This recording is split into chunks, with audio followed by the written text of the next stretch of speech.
Throughout the 1930s and 40s, stereotypes have been seen at its peak in film, with some examples being Song of the South and The Littlest Rebel.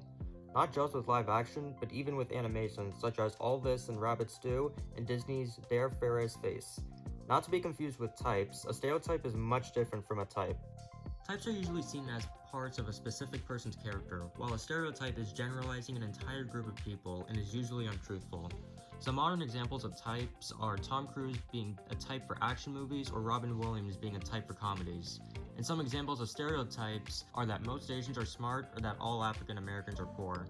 A lot of types and stereotypes are represented in American animation, both good and bad and new and old. One of the most popular types seen in animation is Walt Disney. He was known not only for reinventing the animation industry, but also for his films.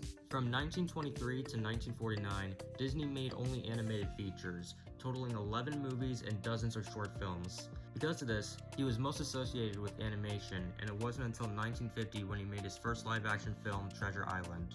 A stereotype seen back then, especially with Walt Disney, was that women weren't capable of making animated films. This stereotype with Disney animators was seen by many up until 1941, when they finally started letting women be involved in the making of these movies. Jumping to today, these types and stereotypes have largely changed, and mostly for the better.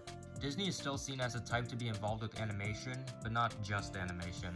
When many people think of Disney, the first thing they may think of are the animations that his studio put out, but others will also think of things like Pixar, Marvel, or Star Wars.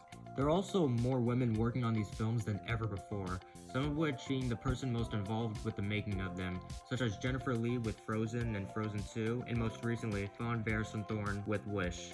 Not only is Thorn a woman, but she is also the first Thai woman to direct an animated Disney movie, showing that they are being much more diverse with who they hire than ever before. I would love to see more diversity with animation, both in front of and behind the screens. Without the diversity given to people, a large chunk of the movies we know and love would not be the same.